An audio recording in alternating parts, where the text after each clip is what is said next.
एक सज्जन बोले, महाराज आप दो भाषा क्यों बोलते हैं? बोले, देवताओं की भाषा संस्कृत है। अब बोले, लौकिक विधि क्या होती है? लौकिक विधि क्या है? हमने लौकिक विधि वो है जो तुम्हारे घर की भाषा है, तुम्हारी क्षेत्र रीति है। तुम्हारे पूर्वज यदि प्रेत बन गए हैं और मैं अपने यहां की भाषा में उनको उपचार बताऊं तो कहेंगे ये क्या है। तो कभी कभी उन पूर्वजों को उन्हीं की भाषा में उन्हीं की रीति के अनुसार उनकी आत्मा को तृप्त कराने का कार्य किया जाता है। ये है हमारी लौकिक विधि।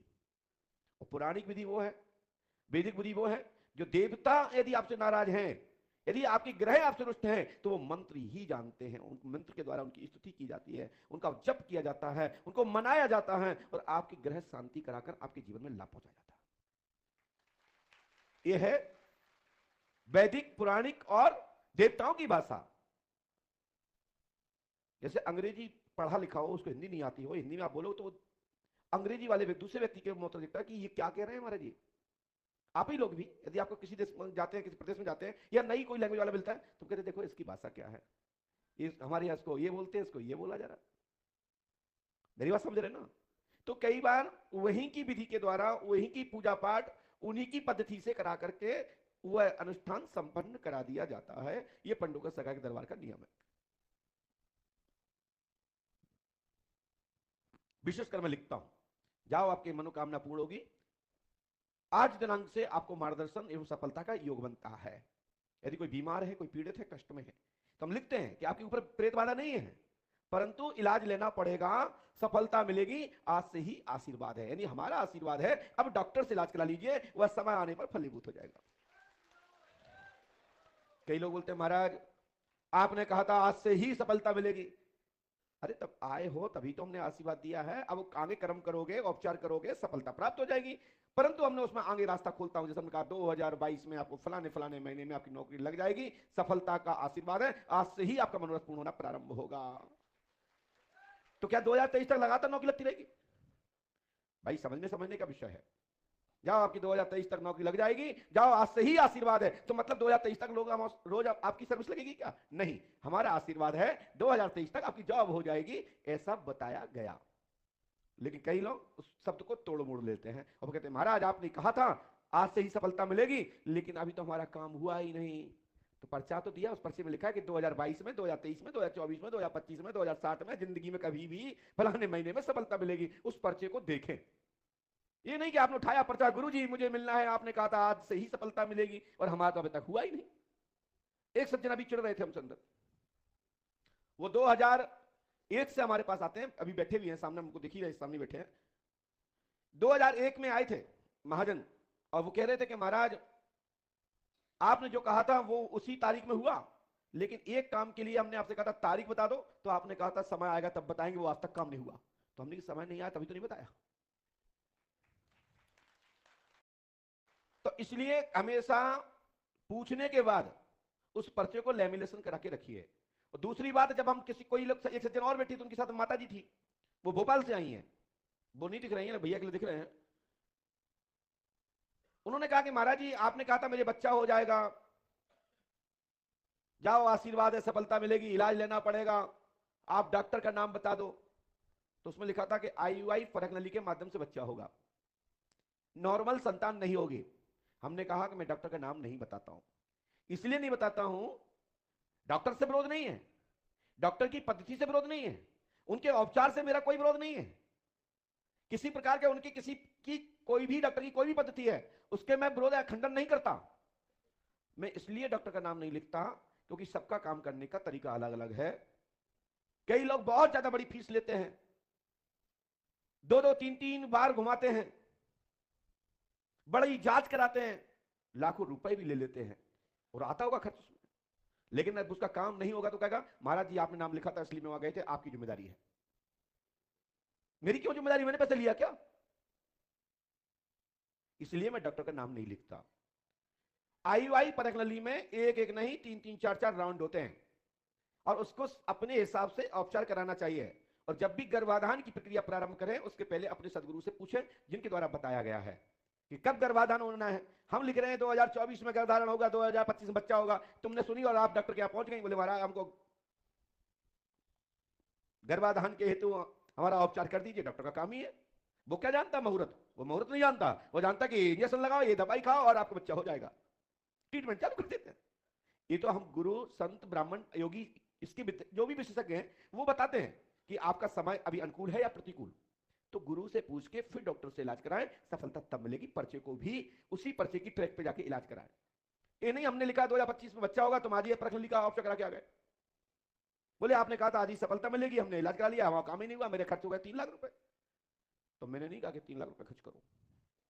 हमारा काम है बताना कि जिस विधि से जिस उपचार से लाभ मिलना है मैं उसी का ही सम्मान करूंगा। जैसे हमारे श्री राघवेंद्र सरकार ने हनुमान जी को बोलकर सुकैन वेद को बुलाया गया और विशेषज्ञों द्वारा बताया गया, वेदराज के द्वारा बताया गया कि आपको संजीवनी बोटी लेके आनी है, उसी से लाभ मिलेगा। तो जो अखिल ब्रह्मांड नायक श्री राम जी महाराज हैं, जिनके सब कुछ उनके अंदर समाहित है, उनके देखने मात्र से संपूर्ण औषधि संपूर्ण पदार्थ वही प्रकट हो जाएं, उन्होंने भी वेदराज का मान बढ़ाया, बोटी का मान बढ़ाया। हनुमान जी को भी उत्तराखंड जाना पड़ा, वहां जाकर के भी औषधि लानी पड़ी, तभी उससे औपचार और लाभ प्राप्त हुआ।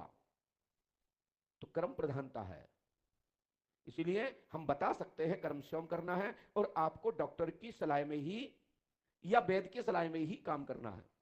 ये नहीं कि गुरुजी आपने बताया मैं चली गई मैं चला गया, इससे काम होने वाला नहीं है। पर्चा देखो और समय का मुहूर्त मिला करके उस डेट के टाइम पीरियड में जाकर के आप उपचार कराइए, फिर हमारे दिया हुआ आशीर्वाद फलीभूत होगा, दवा लग जाएगी, आशीर्वाद। देवताओं ने, ऋषियों ने, महर्षियों ने भी इंतजार किया है, शुभ अवसर का इंतजार किया है। शुभ अवसर आने पर ही सफलता प्राप्त होती है, ऐसा मेरे शास्त्र और पुराणों में वर्णन है। उसी को पढ़ करके ही मैं यहां से बोलता हूं, वहीं से अनुभव लेता हूं, अपने गुरु मुख से सुनता हूं, उसके बाद में अपने शिष्यों को, अपने अनुयायियों को, जो हमको सुनते हैं, जानते हैं और मानते हैं, उनको मैं उपदेश देकर के मार्गदर्शन करता हूं। मानने वाले मानते हैं, नहीं मानने वाले तो कहते हैं कि ये पाखंड है। तो मुझे उनसे प्रमाण पत्र नहीं चाहिए कि मेरे पास पाखंड है या मेरे पास हनुमान जी हैं या कोई नहीं है। जो भी है वो समय और वक्त, और वो मानते और जानते हैं, जो इस विधा से जुड़े हुए हैं उनके पता है कि पराशक्ति क्या होती, देव शक्ति क्या होती, मंत्र विधा क्या होती, यज्ञ क्या होती है। कम्युनिस्ट और नास्तिक विचारधारा के लोग क्या जाने देवता क्या होते हैं, वो अपने माँ बाप को भी नहीं मानते। वो कहते हैं तुमने, तुम्हारा अधिकार था, तुम्हारी शादी हुई, तुम लोगों का घर पर पड़ा का कारमार्ग चला, उसमें हम आपके पुत्र के रूप में जन्म गए, तुम्हारा इसमें क्या था। ऐसे कई लोग बोलते हैं, वो अपने माँ बाप में खूब जूते मारते हैं।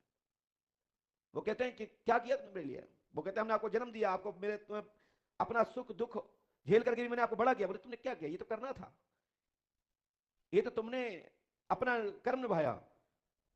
तो ऐसे लोगों को जवाब नहीं दिया जा सकता, ना उनको उत्तर दिया जा सकता, ना उनको मार्गदर्शन दिया जा सकता, ना उनको सुधारा जा सकता, क्योंकि सुधरने वाले नहीं। इसी को कहते हैं राक्षस प्रवृत्ति की, असुरी, निशाचरी या दुष्ट आत्माओं का जन्म होना।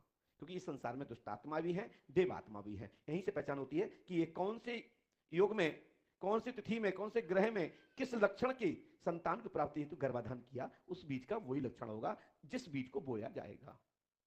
इसलिए हमारे यहाँ वेद पुराण शास्त्रों में यह भी नियत रहा कि हमको कब गर्भाधान की तैयारी करना चाहिए। जो हमारे आज के पढ़े लिखे बच्चे कहते हैं कि अभी हमारा प्लान नहीं है, अभी हमने सोचा नहीं है, अभी इसकी हमने कोई प्लान तय नहीं किया। ठीक है, ये सब मैं मानता हूं कि आज का युग जैसा पढ़ा लिखा है वो सब ठीक है, परंतु हमारे यहाँ पूर्व लोग थे, हमारे बड़े बुजुर्ग लोग थे, जो हमारे ऋषि महर्षियों की परंपरा थी, वो ग्रह नक्षत्र देखते थे, महीना देखते थे, पक्ष देखते थे, दिन देखते थे, और उस दिन में उसकी तैयारी करते थे, उस वृक्ष को लगाते थे, तब वो वृक्ष फलीभूत होकर अच्छा मीठा फल देकर के, उसको छाया देकर के लोगों को सुख और शांति पहुंचाता था। यदि तामसिक प्रकृति के लगाओगे वृक्ष तो उसमें तामसिक ही फल आएगा, वो उसमें गंध वाला ही, दुर्गंध वाला, जैसा भी आप लगाना चाहोगे। जिसमें बढ़िया सुगंधित लगाना चाहते हैं तो सुगंधित फूल आएगा, और जिसमें बदबू वाला लगाना चाहते हैं जिससे लोग भागते हैं, ऐसी नेगेटिविटी गैस छोड़ते हैं, तो उसमें वही छोड़ेंगे कि जैसा बीज उसा ही फल। मेरा आपका कहने का तात्पर्य है कि हमेशा मुहूर्त का, ग्रहों का अपने ज्योतिष विद्वान आचार्य से पूछ करके ही काम करना चाहिए। नहीं लोग कहते हैं महाराज हम आपके यहाँ आए थे लेकिन हमारा बच्चा तो बड़ा उद्दंड निकला, वो उसने तो पूरा घर बर्बाद कर दिया, आपके आशीर्वाद से हुआ लेकिन तो भी ऐसा कर रहा है। तो हमने कहा आशीर्वाद तो लिया, लेकिन उस दौरान आप किस सोच में आई थी? उस दौरान क्या था, बच्चा होगा भी कि नहीं होगा, बच्चा कैसा ही हो जाए लेकिन एक घर में हो जाए, बंद चल जाए, तो हो गया। शब्द है ना, जैसा मांगोगे उसे मिलेगा। देवता कहते हैं बोलो क्या मांगना चाहते हो।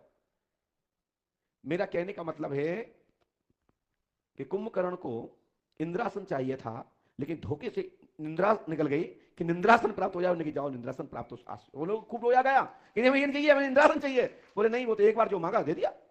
इसी प्रकार से मंदिर में जब जाते हैं तो मन में शांति होना चाहिए, एकता होना चाहिए, चेतन अवस्था में बिल्कुल परमात्मा की चरणों में नजर होना चाहिए, उनके चरणों में होना चाहिए, और मन से जिस भाव से आप मांग लोगे वो आपको आपकी गोदी में प्राप्त हो जाएगा। ऐसा हमारे महर्षियों और संतों की भाषा है। उन्होंने यह उपदेश में संदेश देकर भक्तों को आशीर्वाद देकर के प्रफुल्लित और फुल्लित किया है। आप सब लोग मेरी भाषा को समझी गए कि मंदिर में जब जाते हैं तो धक्का मारना लगाए, जल्दी में मत मांगे। कई लोग हैं बड़ी सूची ले जाते हैं, इतनी बड़ी सूची जिसमें 500 क्वेश्चन होते हैं, और फिर क्या होता है, बीच वाला काम हो जाता है, ऊपर वाला नहीं होता, नीचे वाला नहीं होता। बताओ, हम 500 ले गए थे, जो जरूरी थी वो काम नहीं हुआ।